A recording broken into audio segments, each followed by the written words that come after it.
Hello बच्चों, good morning.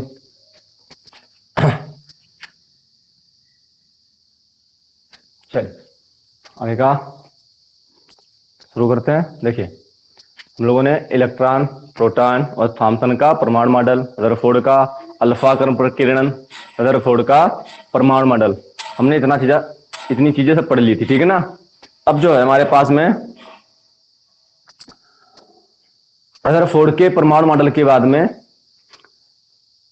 Neutron की खोज पढ़ेंगे। न्यूट्रॉन की खोज हेडिंग है, डालिए हेडिंग, न्यूट्रॉन की खोज।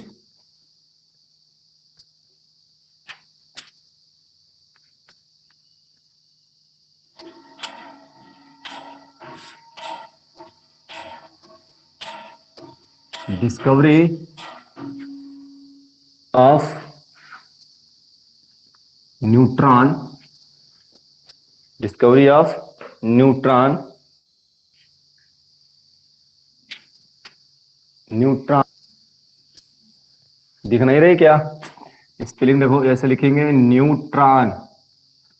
अब दिख रही ना, न्यूट्रॉन। Discovery of neutron.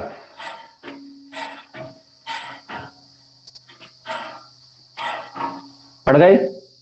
चलिए एक्सपेरिमेंट को देखते हैं, कैसे क्या इन्होंने किया था। चल देखिए, इन्होंने क्या किया। इन्होंने बेरिलियम लिया, बीई। इसका परमाणु क्रमांक होता है 4, परमाणु भार होता है 9। ठीक है। और उस पर जो है अल्फा कण डाले, 2 4 4, यानी कि क्या देना, बेरिलियम पर इन्होंने अल्फा कण डाले। तो इन्होंने सोचा कुछ ऐसा मिलेगा, 4 और 2 6, 9 और 4 13। तो 4 और 2 कितना हुआ, 6। 6 किसका होता है, कार्बन का। 9 और 4 13, मतलब कार्बन 13 समस्थानिक मिलेगा इनको, ऐसा लग रहा था। इनके दिमाग में ऐसा चल रहा था कि हमें जो है कार्बन 13 वाला एक समस्थानिक मिलेगा। ठीक है। तो फिर आगे क्या हुआ, जब उन्होंने ये कर रहे थे, उनको इनके दिमाग में था कि यहां पे 6 कार्बन 13 वाला मिलेगा, लेकिन ऐसा नहीं हुआ। यहां पे 4 और 2 6, और यहां पे इनको मिला 12, 6 कार्बन 12, ये प्राप्त हुआ पहला। और दूसरा उनको एक प्राप्त हुआ 0, 4 2 6, 6 पूरा हो चुका है, 0। 9 और 4 13, 13 में से 12 हो चुका है, एक बचा, ये मिला, ये मिला। और इन्होंने देखा कि ये जो है विद्युतीय और चुंबकीय क्षेत्र में इस पे कोई प्रभाव नहीं पड़ रहा है, यानी कि ये न्यूट्रल है, उदासीन है।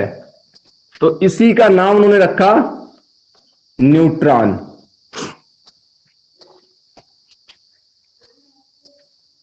ओके। उन्होंने बेरिलियम लिया, बेरिलियम पर अल्फा कणों को बौछार किया, अल्फा कण डाले, जिससे उनको 6 कार्बन 12 और 0 N1 मिला, यानी कि जिसको हम लोग न्यूट्रॉन बोलते हैं। यहां से जो है न्यूट्रॉन की खोज हो गई। और न्यूट्रॉन की खोज किसने की थी, याद है ना, जेम्स चैडविक। जेम्स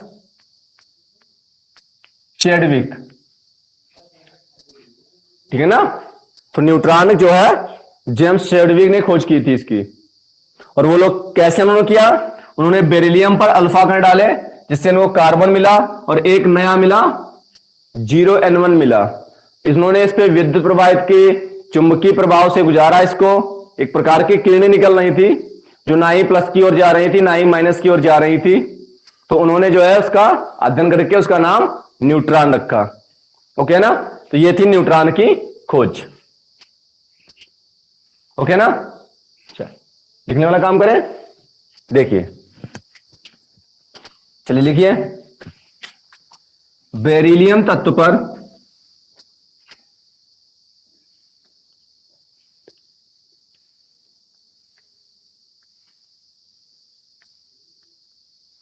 बेरिलियम तत्व पर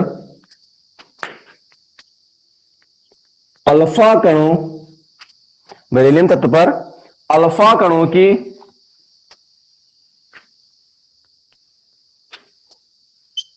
बौछार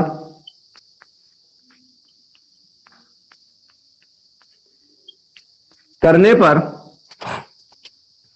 बेरिलियम तत्व पर अल्फा कणों की बौछार करने पर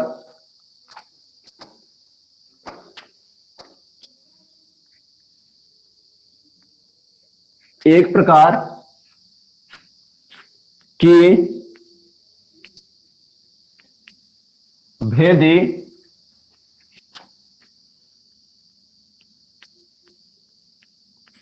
किरणें निकलती हैं।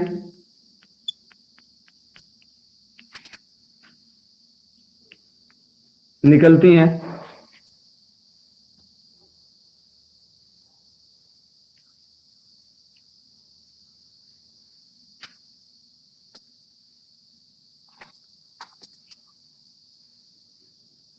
जेम्स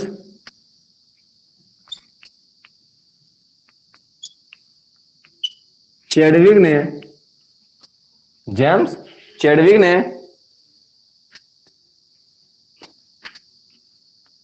1932 में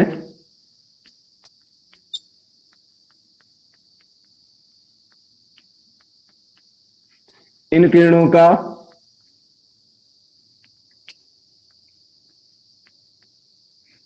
अध्ययन किया,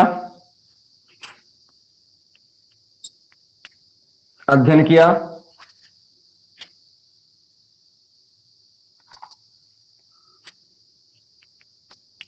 और देखा कि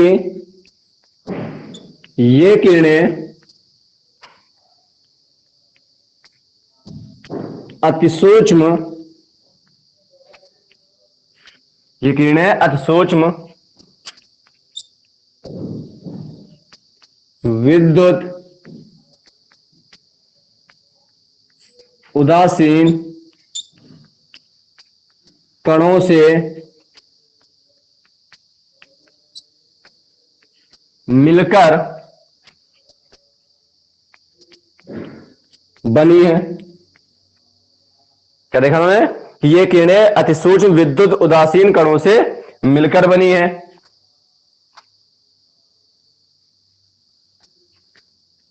विद्युत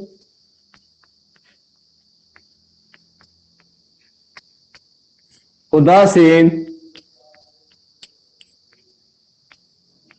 होने के कारण इसका नाम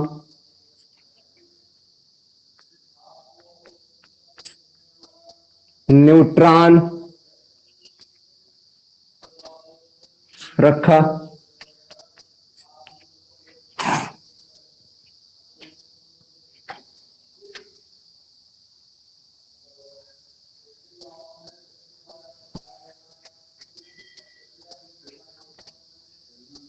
नोट कर लीजिए।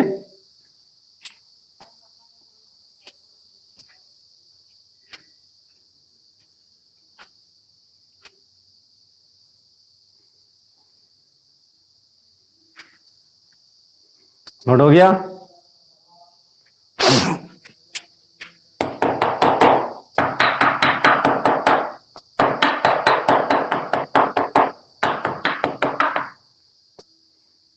नोट हो गया।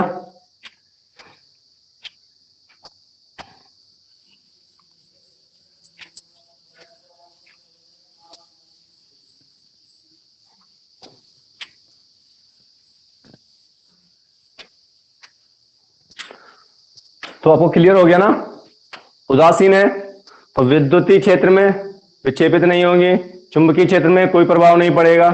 ठीक है ना, ये सब इसकी प्रॉपर्टियां होगी और इससे अभी कोई लेना देना भी नहीं है। तो न्यूट्रॉन की खोज हो चुकी है हमारे पास, न्यूट्रॉन की खोज हो चुकी है। अब इसके बाद में अगला हम मॉडल पढ़ेंगे। आपका अगला मॉडल है बोहर एटॉमिक मॉडल।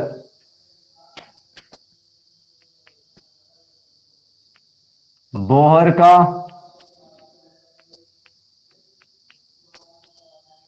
परमाणु मॉडल।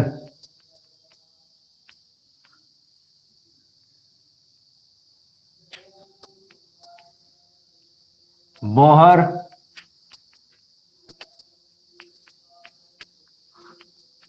Atomic model.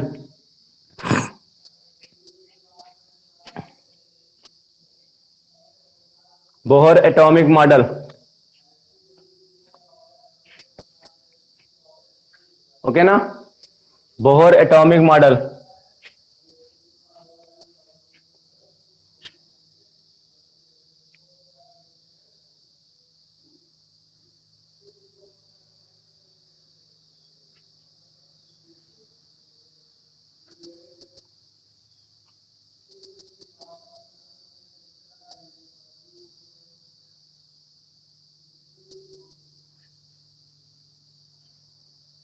हो गया।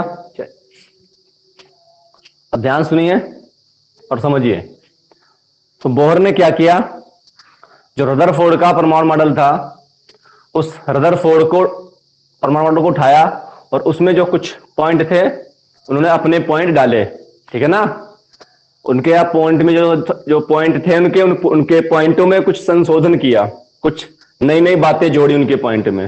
ओके, चलिए समझते हैं उसको। रदरफोर्ड ने कहा कि जो परमाणु होता है उसके बीच में न्यूक्लियस होता है, नाभिक होता है। इन्होंने भी यही बात कही। रदरफोर्ड ने कहा था कि इलेक्ट्रॉन कक्षाओं में घूमते हैं। इन्होंने कहा इलेक्ट्रॉन कक्षाओं में घूमते हैं लेकिन निश्चित कक्षाओं में घूमते हैं। रदरफोर्ड ने कहा कक्षाओं में घूमते हैं।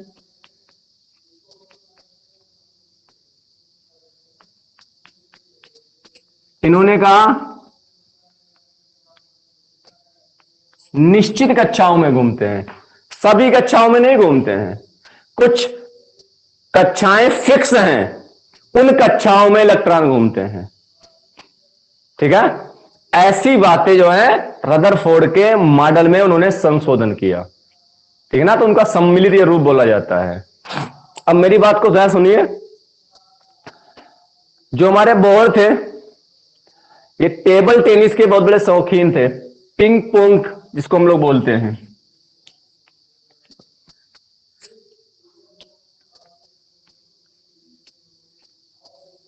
पिंग पोंग के, किसके?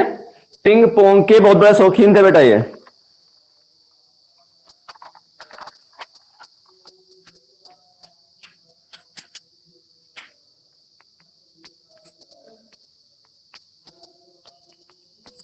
टेबल टेनिस इसको बोलते हैं।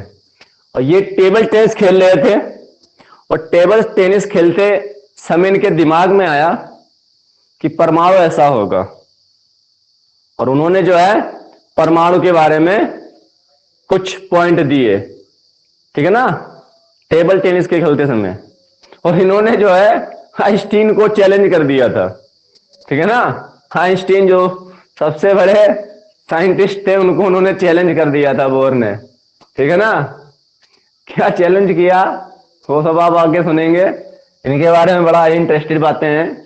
ठीक है ना, तो इन्होंने जो है बोहर ने आइंस्टीन को चैलेंज कर दिया। ठीक है ना, अल्बर्ट आइंस्टीन। और ये टेबल टेनिस के बहुत शौकीन थे। उसी समय इन्होंने ये सोचा, तो इन्होंने क्या बताया कि परमाणु होता है और परमाणु के बीच में क्या होता है, सेंटर में क्या होता है, एक न्यूक्लियस होता है, एक नाभिक होता है। फिर इन्होंने बताया कि जो इलेक्ट्रॉन होता है हमारा वो परमाणु में वृत्ताकार, वृत्ताकार अंदर ना, वृत्ताकार चक्कर लगाता रहता है नाभिक के। और इलेक्ट्रॉन जो है कुछ फिक्स, मतलब कुछ निश्चित कक्षाओं में होते हैं, घूमते हैं, जिनकी ऊर्जा जो है, जो एनर्जी है वो भी फिक्स होती है। ठीक है ना, निश्चित कक्षाएं होती हैं, निश्चित कक्षाएं। ठीक है ना, निश्चित कक्षाएं होती हैं।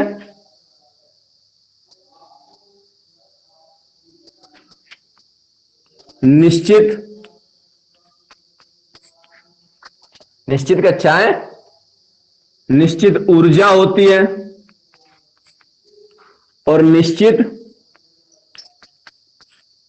वेग से। उन्होंने केवल इतना कहा था कि इलेक्ट्रॉन घूमता है, कक्षाओं में चक्कर लगाता है।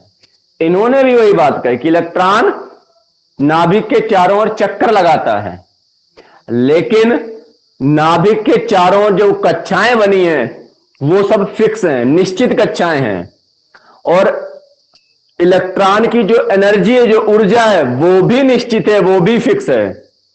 और जो उसके घूमने की स्पीड है वो भी निश्चित है। ठीक है ना? वेग, वेलोसिटी बोलते हैं इसको, वेलोसिटी। वेग को यहां पे वेलोसिटी से दिखाते हैं।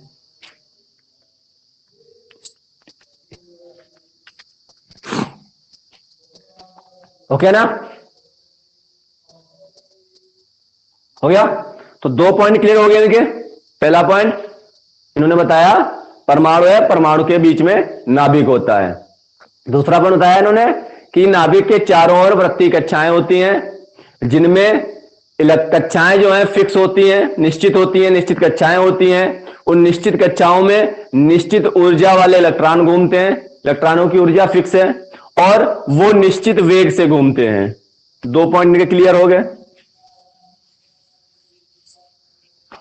थर्ड पॉइंट पे ध्यान देना बेटा।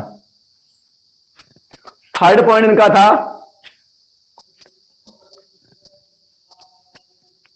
Quantization, quantization condition. ठीक है ना? क्वांटाइजेशन कंडीशन, इसको हिंदी में बोलते हैं परिमाणीकरण की स्थिति। परिमाणीकरण की स्थिति, क्वांटाइजेशन कंडीशन। ये जो पॉइंट इनका है, ये रदरफोर्ड के जो पॉइंट उनमें थे उनसे ये अलग है। ये उनका पॉइंट नहीं, ये इनका खुद का पॉइंट। इन्होंने क्या बताया? ठीक है ना? इस पे ध्यान देना आप।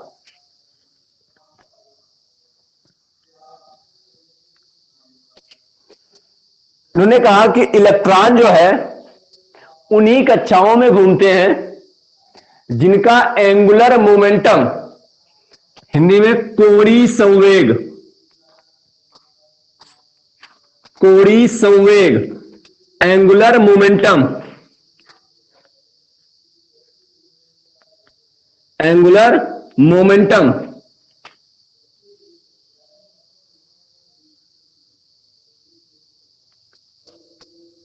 कोणीय संवेग, एंगुलर मोमेंटम।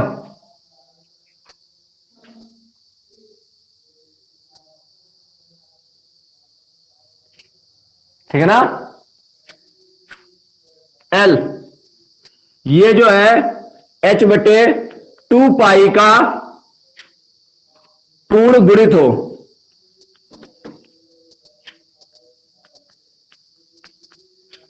मतलब एक इंटीजर हो। पूर्ण मतलब इंटीजर। तो एंगुलर मोमेंटम जो है जिसका h/2π का पूर्ण गुणित होगा, उस कक्षाओं में या उन कक्षाओं में जो है इलेक्ट्रॉन वृत्ताकार पथों पर वेलोसिटी v से, निश्चित ऊर्जा से घूमते हैं। ठीक है ना? जैसे मान लीजिए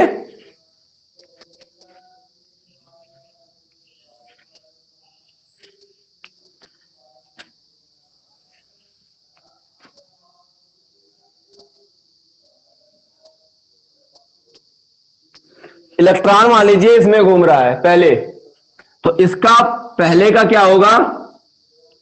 h/2π। दूसरे का क्या होगा? 2h/2π। तीसरे का क्या होगा? 3h/2π। चौथे का क्या होगा? 4h/2π। ठीक है ना? कंटिन्यूअस बढ़ रहा है। ठीक है ना। इसका h/2 पाई, इसका 2h/2 पाई, इसका 3h/2 पाई, इसका 4h/2 पाई। तो इसमें जो है, जो हमारा एंगुलर मोमेंटम है वो इस प्रकार से पूर्ण गुणित होना चाहिए, ना कि इस प्रकार से हो। देखो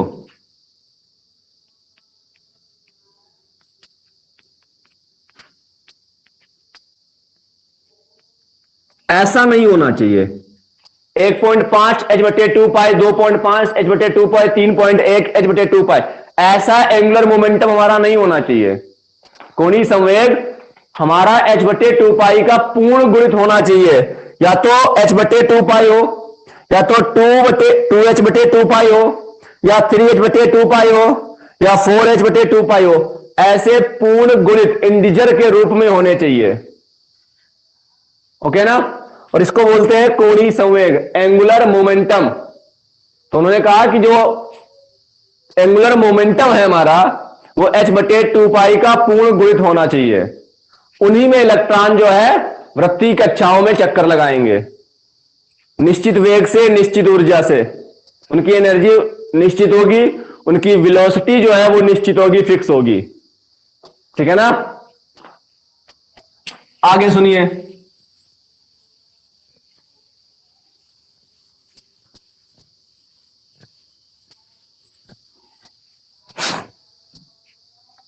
ओके ना,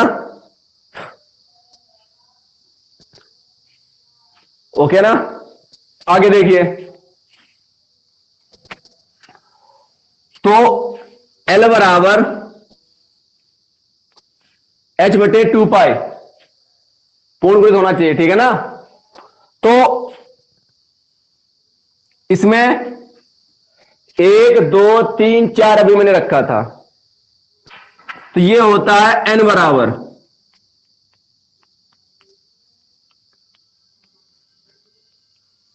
इसको उन्होंने नाम दिया ऊर्जा स्तर या सेल, कोष हिंदी में।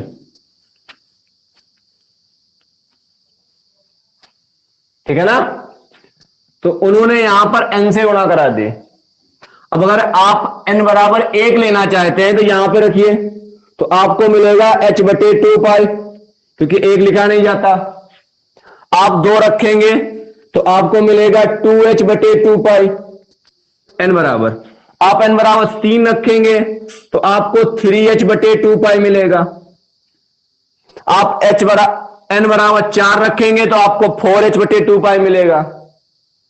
मैंने L बता दिया क्या है, एंगुलर मोमेंटम, कोणीय संवेग। और H जो है हमारा वो है फ्लांक नीतांक, फ्लांक स्थिरांक जिसको आप लोग बोलते हैं। ठीक है ना। इसकी वैल्यू में भी लिखूंगा, मैं बताऊंगा आपको। इतना क्लियर हुआ, समझ में आया। इन्होंने पहला पॉइंट क्या दिया, इन्होंने बताया कि जो परमाणु है उसके बीच में या उसके मध्य में नाभिक है। फिर इन्होंने बताया उस नाभिक के चारों ओर जो है इलेक्ट्रॉन वृत्तीय कक्षाओं में घूमते हैं, जिनके जो इलेक्ट्रॉन है वो निश्चित कक्षाओं में घूमते हैं, निश्चित ऊर्जा के साथ भी घूमते हैं, निश्चित वेलोसिटी, निश्चित वेग से घूमते हैं। फिर इन्होंने क्वांटाइजेशन कंडीशन दी। इन्होंने क्वांटाइजेशन कंडीशन में बताया कि जो इलेक्ट्रॉन है वो उन्हीं निश्चित कक्षाओं में घूमता है जिनमें कोणीय संवेग, एंगुलर मोमेंटम h/2 पाई का पूर्ण गुणित होगा। इसके लिए उन्होंने बताया अगर n है, n बराबर अगर 1 है तो 1 के लिए एंगुलर मोमेंटम क्या होगा, h/2 पाई। अगर n बराबर 2 है, यानी कि दूसरी कोष है या दूसरा कोष है या दूसरी ऊर्जा स्तर है, तो उसके लिए उन्होंने बताया 2h/2 पाई। उन्होंने जब 3 लिया बताया उसके लिए 3h/2 पाई। चौथी कक्षा के लिए उन्होंने बताया 4h/2 पाई। ये सब कक्षाओं के लिए एंगुलर मोमेंटम फिक्स थे उनके लिए, कि इन्हीं कक्षाओं में इलेक्ट्रॉन घूमेंगे।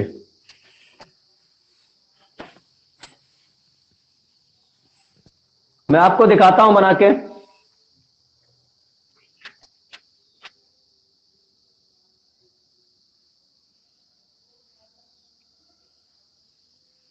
पहला, दूसरा, तीसरा, चौथा। इन्होंने कहा ये K है, ये L है, ये m है, ये n है, ठीक है ना। ये पहले को ऊर्जा स्तर, ये दूसरी, ये तीसरी, ये चौथी, इन्होंने जो है इनका नाम दिया था ऊर्जा स्तरीय सेल, कोष, KLMN, पहला, दूसरा, तीसरा, चौथा ऊर्जा स्तर या कोष, जो भी आप बोलना चाहो। तो उन्होंने पहले ऊर्जा स्तर के लिए बताया h/2 पाई, n बराबर 1 रखो आपको निकल आएगा। आप n बराबर 2 रखे तो 2h/2 पाई, n बराबर आप 3 रखे 3h/2 पाई, n बराबर 4 रखो 4h/2 पाई, ये बताया उन्होंने, ठीक है ना। और h प्लांक नीतांक या प्लांक स्थिरांक है, प्लांक। ओके ना इतना, ओके हो गया इतना। आगे करें, चले मिटा दें इसको। तो इस परमाणु में इलेक्ट्रॉन कहां है, कैसे है, क्लियर हो गया। तो एंगुलर मोमेंटम निकालते हैं, एंगुलर मोमेंटम निकालते हैं, ठीक है ना। कैसे, ये फिजिक्स में बेटा आप पढ़ोगे, एल वेक्टर, ये आप फिजिक्स में पढ़ोगे। जो कोणीय संवेग होता है, आर वेक्टर, पी वेक्टर, त्रिज्या और संवेग के गुणनफल के बराबर होता है। मैं यहां पे दिखाता हूं आपको,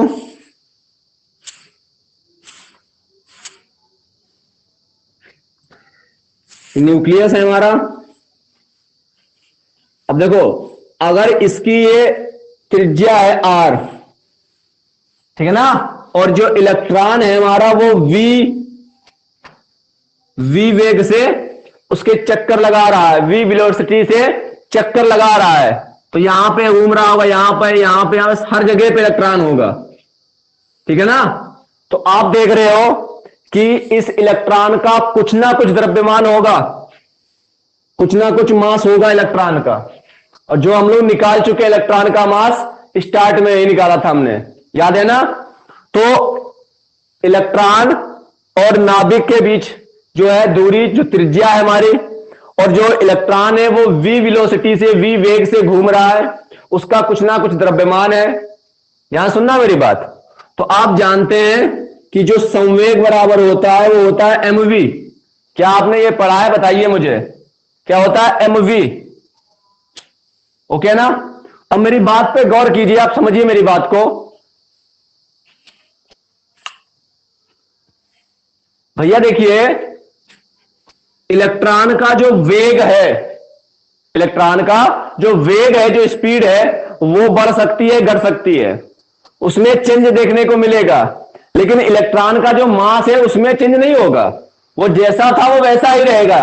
ये नहीं कि पहले कोष में है इलेक्ट्रॉन 2 किलो का है और तीसरे कोष में गया तो 6 किलो का बन गया, ऐसा नहीं है। इलेक्ट्रॉन का मास जो है आप देख चुके हो, पीछे फिक्स हो चुका है इलेक्ट्रॉन का मास, ठीक है ना। कितना था ये आपको पता है, मैं निकलवा के दिखाया भी था आपको। तो यहां पर जो पी वेक्टर है, जो ये चेंज हो रहा है, ये वेलोसिटी के कारण चेंज होगा। इलेक्ट्रॉन का मास तो जो फिक्स रहेगा, वेलोसिटी जो इसकी जो वेग है उसका वो चेंज होगा, कहीं धीमा या जोर होगा, कहीं स्पीड बढ़ेगी कहीं घटेगी, तो वो तो वेलोसिटी पे डिपेंड है, ठीक है ना। तो एल वेक्टर बराबर आर वेक्टर, और इसकी जगह पे हम लिख सकते हैं एम वी वेक्टर, ठीक है ना। और जब आप वेक्टर का साइन हटाएंगे, ये आप फिजिक्स में पढ़ेंगे, मैं केमिस्ट्री पढ़ा रहा हूं बेटा, मैं इतना नहीं समझा सकता हूं आपको। वेक्टर आप हटाएंगे तो आपको एक यहां पे आर एम वी जैसे वेक्टर हटाएंगे, साइन थीटा, और ये आप क्रॉस लगा हुआ है, साइन थीटा, डॉट लगा होता है कॉस थीटा, ये आप फिजिक्स में पढ़ोगे या फिर मैथ वाले बच्चे में मैथ में पढ़ेंगे जाकर ये, कि ये क्या होता क्या है, ठीक है, ये कैसे क्या करते हैं। अब आपको मैं फिजिक्स नहीं समझा सकता यहां बैठ के। चलिए आगे देखिए, एल बराबर आर एम वी साइन, अब थीटा पे देखिए, थीटा पे गौर करिए कितना होगा। ये देखिए आर ये है और ये वी ऊपर की ओर है, तो कितना बनेगा यहां पे 90, कहीं भी जाए ये 90 अंश का। देखो बेटा, अगर आप इस तरफ की बात कर रहे हो, यहां पे मान लीजिए ये त्रिज्या आर है, ठीक है ना, इस तरफ मान लीजिए इस तरफ जो है त्रिज्या आर है, तो यहां से जो है इलेक्ट्रॉन हमारा जो यहां से जो है ये इस तरफ घूम रहा है, इस तरफ जा रहा है, चेक कर लो यहां पे कितना होगा 90 अंश। कहीं भी जाए वो जो नाभिक की जो त्रिज्या है, सॉरी जो परमाणु की जो त्रिज्या है या इलेक्ट्रॉन और नाभिक के जो बीच की जो त्रिज्या है हमारी, वो त्रिज्या और जो इलेक्ट्रॉन जो घूम रहा है उसके बीच में जो है 90 अंश का कोण बनेगा, 90 अंश का, मतलब समकोण पर है, समकोण पर है, तो यहां पे 90 रख दीजिए। तो एल बराबर क्या मिलेगा, आर एम वी, और साइन थीटा का मान, साइन 90 का मान 1 होता है, और एल बराबर एम वी आर निकल आएगा, एल बराबर एम वी आर निकल आएगा। क्लियर है ना? तो अभी आपने क्या पढ़ा था आपने एल बराबर एन एच बटे 2 पाई, तो एल का मान कितना है, M V R N H बटे 2 पाई। ये देखिए निकल आया कि नहीं, एम वी आर बराबर एन एच बटे 2 पाई। आपकी बुक में कैसे आया है आपको यार क्लियर हो गया होगा। अब ये जो पोर्शन है फिजिक्स का बेटा है, वेक्टर हटाएंगे, क्रॉस लगा हुआ है, साइन थीटा लगाएंगे, डाट होता तो कास थीटा लगाते हैं, ये आप फिजिक्स में पढ़ोगे, मैथ वाले भी पढ़ेंगे, ठीक है ना, बायोलॉजी वाले भी पढ़ेंगे। और फिजिक्स सर से अपने पूछना कि ये होता क्या, आपने कमेंट करके हमसे पूछना कि ये हमें लेक्चर जो है करें। अब ये अब तुम्हारा काम है, ठीक है ना, ओके। अब बाकी जो इसमें पॉइंट बचे हुए बेटा भी हैं, अभी भागवत इनकी जो है, जो इनके बारे में डिटेलिंग वो खत्म नहीं हुई है, अभी हम बाद में करेंगे इसको भी हम, ठीक है ना। अब मेरा नेक्स्ट क्लास लेने का टाइम हो गया, ठीक है ना।